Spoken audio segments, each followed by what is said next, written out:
अस्सलामु अलैकुम वरहमतुल्लाहि वबरकातुह।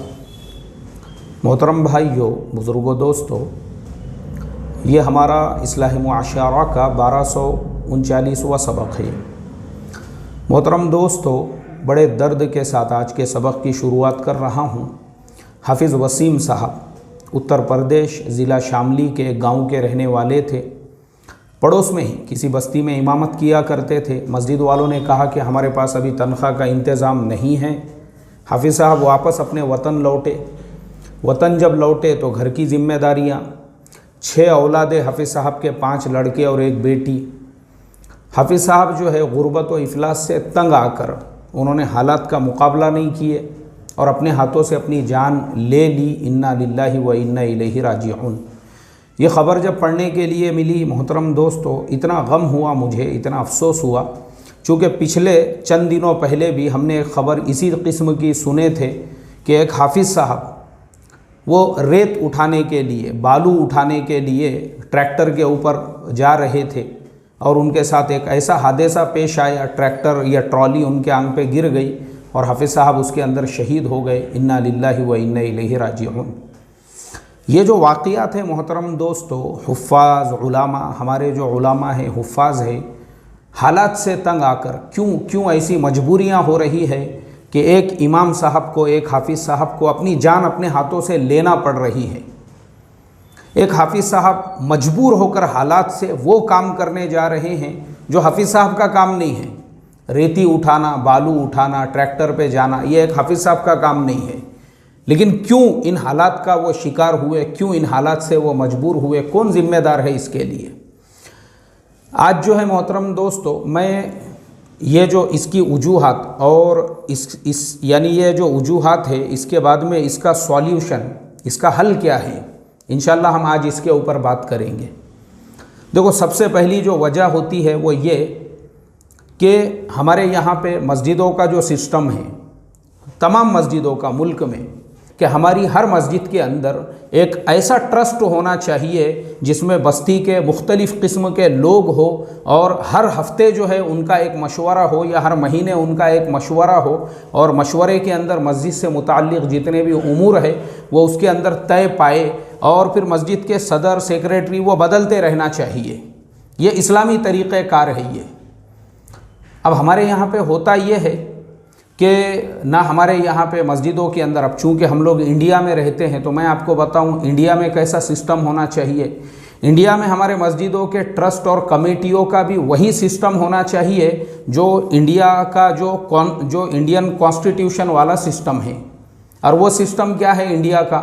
इंडिया में देखो, ये जितने बैंक्स होते हैं, प्राइवेट बैंक्स, इंडिया में जितने शक्कर के कारखाने होते हैं, आपने देखे होंगे शक्कर के कारखाने, उनकी भी एक सोसाइटी होती है। ऐसे ही जो है बाज़ार पंचायत समिति है, उसकी भी एक सोसाइटी होती है। मतलब जितने भी इदारे हैं, चाहे स्कूल हो, कॉलेज हो, यानी जो कोई भी ट्रस्ट है या इस तरीके का फाउंडेशन है, ट्रस्ट हो या फाउंडेशन हो, उसकी जो बुनियाद होती है, उसकी बुनियाद जो है गवर्नमेंट के पास में आपको उसको रजिस्टर्ड करना पड़ता है और गवर्नमेंट के पास में उसको रजिस्टर्ड करने के बाद में उसके हर 2 साल में एक मरतबा इलेक्शन होते हैं और इलेक्शन होने के बाद में जब आपने मस्जिद जब आप कायम कर रहे हो तो चूँकि मस्जिद में किसी एक आदमी का पैसा लगने वाला तो नहीं है। अब मस्जिद के अंदर पैसा किसका लगेगा? मस्जिद के अंदर तो 12 घर के जो 12 है, 12 का पैसा लगेगा। 17 घाट के जो लोग आएंगे वो मस्जिद में चंदा देने वाले हैं। जब 17 घाट के 12 गाँव के 12 लोगों का पैसा मस्जिद में लगने वाला है तो भाई मस्जिद के अंदर ऐसा निज़ाम होना चाहिए, मस्जिद का एक गवर्नमेंट रजिस्टर्ड ट्रस्ट हो, गवर्नमेंट रजिस्टर्ड फाउंडेशन हो। वो गवर्नमेंट रजिस्टर्ड जो ट्रस्ट रहेगा उसका बाज़ाब्ता जो है रजिस्ट्रेशन होना चाहिए धर्मादाय कार्यालय के अंदर। और वो जो ट्रस्ट रहेगा, वो जो फाउंडेशन रहेगा, उसी के नाम पर मस्जिद का जो बैंक का अकाउंट है वो उस ट्रस्ट के नाम पे बैंक का अकाउंट है। अब मस्जिद में जुमा का चंदा आ रहा है, मस्जिद को किसी ने ताउन कर दिया, मस्जिद को किसी ने कुछ दे दिया, मस्जिद के अंदर जितनी भी इनकम हो रही है वो कंप्लीट इनकम जो है मस्जिद का जो अकाउंट है उस अकाउंट के अंदर जाना चाहिए, जो बैंक का अकाउंट है मस्जिद का।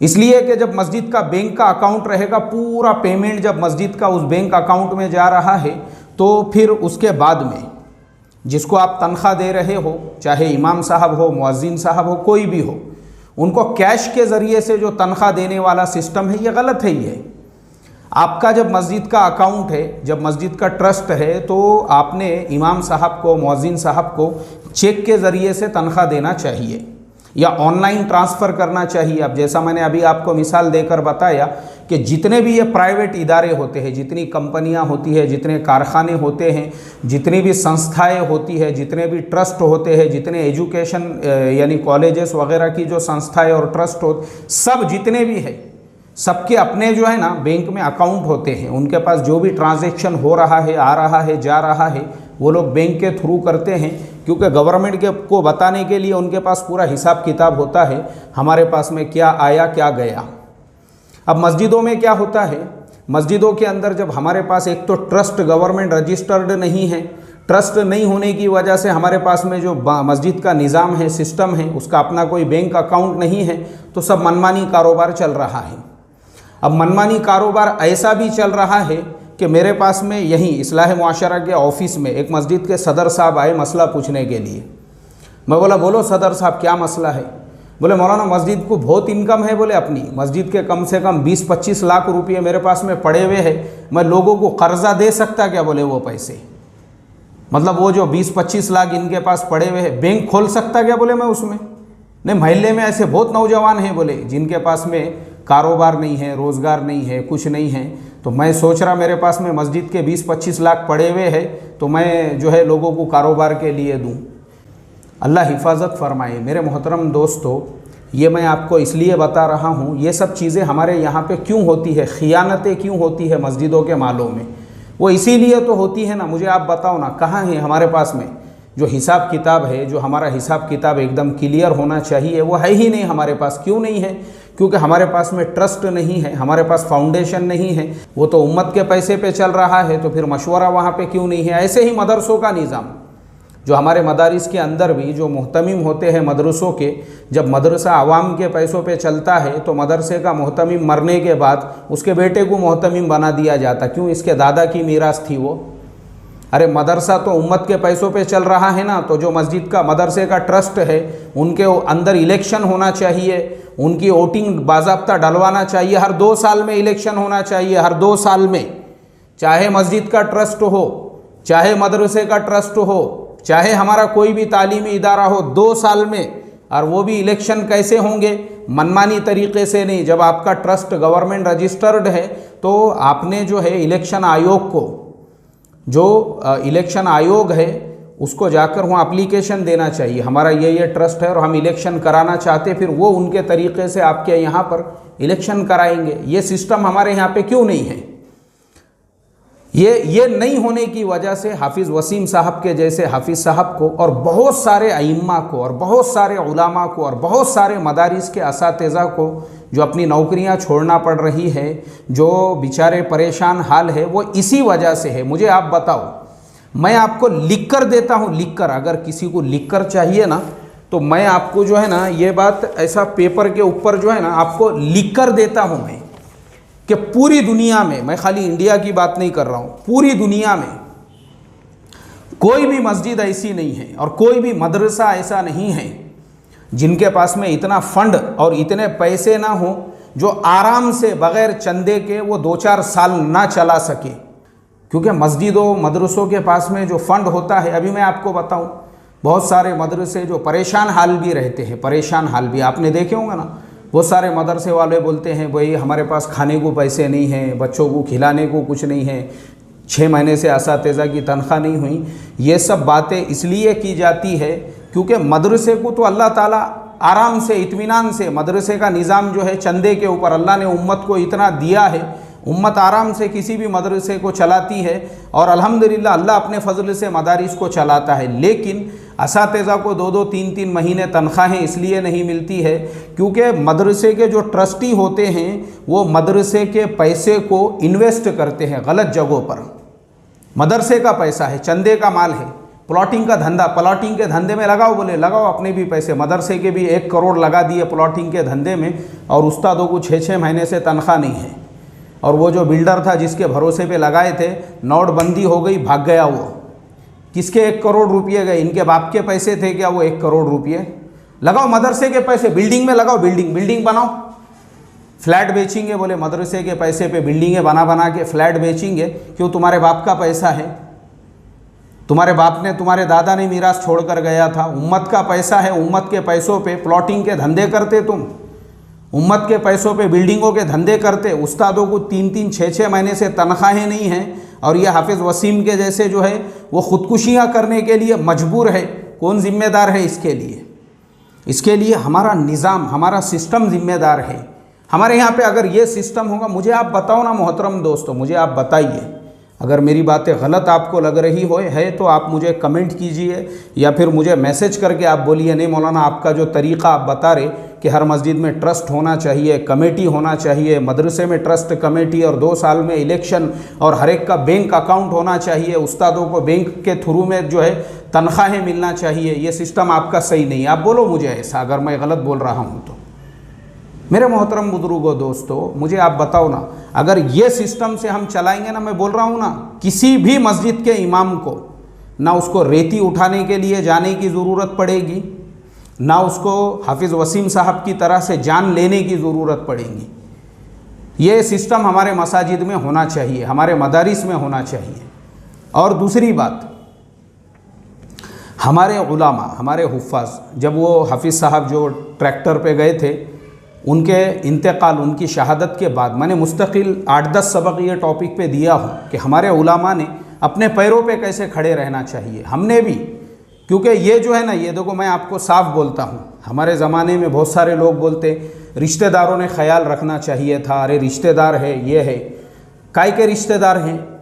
आपको मालूम है रिश्तेदार कौन है आज के ज़माने में? आज के ज़माने में रिश्तेदार सिर्फ वो है, अगर आपके पास में पैसा है, दौलत है, कार है, गाड़ी है, बंगला है, हवेली है, आप पैसे वाले हैं, सब आपके रिश्तेदार हैं। जो नहीं है वो भी आपके रिश्तेदार हैं। आप गरीब हैं, मस्जिद के इमाम हैं, मदरसे के मौलाना हैं, एक उस्ताद है, आप पैजामा कुर्ता पहनते, सादे सिंपल कपड़ों में रहते, खांधे पे रुमाल रखते, आप तबलीग के काम में लगे हुए हैं, एकदम सादगी है आपके अंदर, आपका कोई भी रिश्तेदार नहीं है। आप मजबूर है, आप हालात के शिकार है, आपका कोई रिश्तेदार नहीं है। रिश्तेदार उन्हीं के रहते हैं जिनके पास ऑलरेडी पैसा होता है, दौलत होता है, माल होता है, सब कुछ होता है। गरीबों का कोई रिश्तेदार नहीं रहता। और ख़ास तौर पे उलामा इल्मा बेचारे 500 रुपये भी किसी को उधार मांगे तो लोग देते नहीं, और 1 से 2 मरतबा अगर आपने किसी को सलाम भी किए तो वो खुद ये बोलना शुरू कर देता, क्या बात है इमाम साहब बहुत बार बार सलाम कर रहे, 1500 रुपये उधार तो नहीं लेने का इनको मेरे से। ये ज़माना है हमारे ज़माने में। तो ये किसी पे भरोसा मत करो। आप अल्लाह के घर के खादिम हैं, तो आपने क्या करना चाहिए? अपने पैरों पे खड़े रहने के लिए क्यों मोहताज हैं हम किसी के? हमने इमामत के साथ, तदरीस के साथ, क्यों हमको हक़ नहीं है हमारा अपना कुछ कारोबार शुरू करने का? भी हम जो लाइव लेते हैं हर जुम्मे को, गुजरात के एक मौलाना इमाम साहब है, अब मुझे उनके गांव का और उनका नाम याद जहन में नहीं आ रहा है, वो बेचारे फ्रूट का कारोबार करते हैं। उन्होंने कहा मौलाना मैं इमामत के साथ में फ्रूट बेचता हूँ, और इतना मेरा फ्रूट का धंधा मतलब सेट हो चुका है कि उन्होंने ये तक मेरे से मशवरा मांगे कि मैं फ्रूट के नफ़े में से एक हिस्सा जो है वो दीन के कामों में खर्च करना चाहता हूँ, तो मैं कहाँ पे खर्च करूँ? ये उन्होंने मशवरा लिए मेरे से। तो मैं बोला उनको अपने माँ बाप के ऊपर खर्च करो, अपने भाइयों पे खर्च करो, अपने घर वालों पे खर्च करो, ये भी दीन का ही काम है। तो एक इमाम साहब ने ये मशवरा लिए, तो एक इमाम साहब वो फ्रूट बेच रहे हैं इमामत के साथ। कोई शर्म की बात नहीं है। हमारे जो अकाबिर है, ये जो हदीस है, हम हमारे अकाबिर की जो हदीस है, जो हदीस की किताबों में आपने जो रावी पढ़े होंगे ना, रावी हज़रत लैस इब्ने साद सहाबा के शागिर्द थे, इमाम बुखारी के उस्तादों के उस्ताद थे। बुखारी शरीफ में 1000 मरतबा आपको उनका नाम पढ़ने के लिए मिलेगा। लैस इब्ने साद कौन थे? करोड़पति थे अपने ज़माने के। 10-10 आदमी सिर्फ उनका कारोबार संभालने के लिए थे, लेकिन वक्त के इतने बड़े मुहद्दिस थे कि इमाम बुखारी जैसों के उस्तादों के उस्ताद थे वो। अब्दुल्ला इब्ने मुबारक कौन थे? अरे देखो उनकी ज़िंदगियों को, फ़न्ने अस्माउर रिजाल को अगर हम खंगालेंगे तो ये जितने हमारे अकाबिर हैं, मुहद्दिसीन हैं, हमारे सल्फ़ है, उनकी ज़िंदगियों में आपको मिलेगा वो हमारे जैसे मोहताज नहीं थे कि मस्जिद के ट्रस्टियों ने 1 महीने की तनख्वाह नहीं दी है तो हम परेशान हो गए, बल्कि उनकी इस्तेताअत ऐसी थी, दूसरों को तनख्वाह देते थे वो, उनके पास काम करने को 2-2, 300 लोग थे। खुद हमारे इमाम अबू हनीफा रहमतुल्लाह अलैह जहाज़ों से माल आता था उनका, जहाज़ों से। मुझे आप बताओ आज के ज़माने में है कोई इमाम साहब मदरसे के मौलाना साहब जहाज़ों से उनका जो है एक्सपोर्ट और इम्पोर्ट का कारोबार चल रहा है? हमारे यहाँ तो साला टपरी लगाना मुश्किल है इमाम साहब का। तो क्यों हमारा इमाम जो है वो छोटा मोटा कारोबार नहीं कर सकता? बिल्कुल करना चाहिए, बिल्कुल करना चाहिए। जैसे वो गुजरात के मौलाना फ्रूट बेच रहे हैं, एक मौलाना ने मेरे से मशवरा लिए तो मैंने उनको एड्रेस के साथ बताया कि बम्बई में दादर के अंदर फुलानी जगह पे बच्चों के कपड़ों का मार्केट है, वो कारोबार करो। सबक है मेरा उस उन्वान के ऊपर, अगर आप देखेंगे तो हमारे उलामा ने ये काम, क्योंकि देखो हमारे उलामा से, अइम्मा से भी मेरी एक रिक्वेस्ट है, हमने पहले से अपने मिजाज में एक सादगी रखना चाहिए।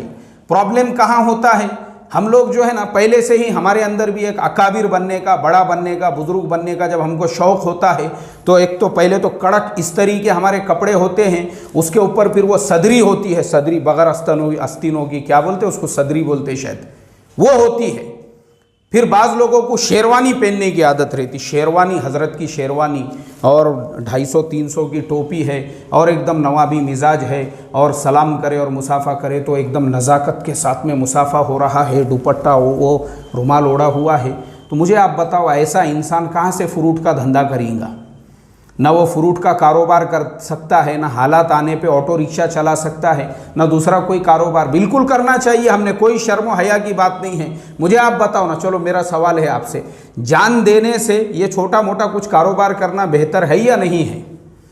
और मैं आपको ये सारी बातें मेरे तजुर्बे की रोशनी में बता रहा हूँ। ये मेरी दाढ़ी जो दिख रही है ना आपको, अभी देखो इसमें 2-4 आपको सफ़ेद बाल नज़र आ रहे होंगे, मेरे चेहरे पे एक बाल भी नहीं था दाढ़ी का, एक बाल भी। मैं तब से इमामत करता हूँ, आज भी मैं इमाम हूँ मस्जिद का, छोड़ा नहीं मैंने इमामत को। हालात आए लेकिन मुझे मालूम था। तो उस ज़माने में जब मैं इमामत करता था तब भी मैं इत्र का कारोबार करता था। मेरे पास इत्र के ऐसे बॉटल होते थे, दोनों जेब में भरे हुए, चलते फिरते जो जान पहचान वाला मिला उसको मैं बेचते रहता था इत्र। टोपियाँ, किताबें, ये छोटा मोटा कारोबार मेरा भी था। फिर मैंने आहिस्ता आहिस्ता जब तजुर्बा आया तो फिर ये सब नई चीज़ें आई, कंप्यूटर वगैरह सीखने की, तो फिर वो लाइन से हमने तालीम हासिल की। बहरहाल लेकिन हम कुछ तो भी करते रहे। मैं कभी भी मेरे इतने करियर के अंदर, इतने सालों के मेरे करियर में इमामत के, मैंने कभी भी इमामत नहीं छोड़ा। मैं इमामत करता रहा और ना ही कभी जो है मस्जिद की तनख्वाह पे मैं मुनहसिर होकर रहा कि मस्जिद वाले देंगे तो ही मेरे घर का खर्चा चलेगा। मैंने मेरी तिजारत पे अल्हम्दुलिल्लाह मेरे बहुत सारे काम करके लिया, उसकी मेरे को ज़रूरत भी नहीं रहती थी, क्योंकि मैं अपने कारोबार की सेटिंग वैसी अल्हम्दुलिल्लाह अल्लाह ने किया था। तब से लेके आज तक की मैं आपको बात बता रहा हूँ। ये मिसाल मैं आपको क्यों दे रहा हूँ, सिर्फ ये बताने के लिए, इमामत ये छोड़ना नहीं है हमको। हाँ, छोड़ना नहीं है। मस्जिदें किसी के बाप की मीरास नहीं है, बिल्कुल। मस्जिदें बदलती रहेंगी, इमामत करते रहने का, लेकिन अपने आप को माशी तौर पे मजबूत करते हुए, हालात से घबरा के इमामत, तदरीस ये छोड़ना नहीं है।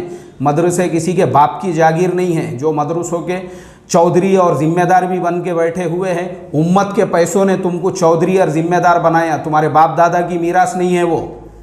तो हम हालात को जो है बर्दाश्त करते हुए पढ़ाए। मदरसों में भी हमको पढ़ाना है, मस्जिदों में भी इमामत करना है। मुखालिफत करने वाले मिलेंगे, लड़ने झगड़ने हर टाइप के मिलेंगे। उनके कंबर पे बैठ के खुतबा देने का, जुम्मे का कंबर पे बैठ के बयान करने का, वो किसी के बाप से डरने का नहीं। लेकिन मस्जिद, तदरीस ये छोड़ना नहीं हमने, ये करते हुए। तो ये 2 चीज़ें मैंने कहा, मस्जिदों में हमारे एक तो ट्रस्ट का निज़ाम हो और दूसरे जो है पूरा हिसाब किताब ट्रस्ट में हो, बैंक के अकाउंट के थ्रू जो है तनख्वाहों का सिस्टम हो। और ऐसे ही हमारे उलामा, हमारे हुफ़ाज़ ये शेरवानी और अकाबिर और नज़ाकत और ये सब चीज़ों को थोड़ा रखने का भी बाजू, रफ़ एंड टफ़ होकर, सहाबा जैसे रफ़ एंड टफ़ थे, अकाबिर जैसे रफ़ एंड टफ़ थे, हमारे सल्फ़ जैसे रफ़ एंड टफ़ थे, वो बनाओ अपने आप को। और वैसा बना के सब काम करने का, तिजारत की ज़रूरत पड़ी तिजारत भी करने का, रिक्शा चलाने की ज़रूरत पड़ी रिक्शा चलाने का, ड्राइविंग करने का, लेकिन इमामत और तदरीस को कभी भी छोड़ना नहीं। ये मकसद है हमारे ज़िंदगी का। अल्लाह हम तमाम को अमल की तौफ़ीक़ अता फ़रमाए। और हाफिज़ वसीम साहब के अहलो अयाल को और अल्लाह ताला उनके घर वालों को, रिश्तेदारों को सब्र जमील की तौफ़ीक़ अता फ़रमाए। अस्सलामु अलैकुम व रहमतुल्लाहि व बरकातुहू।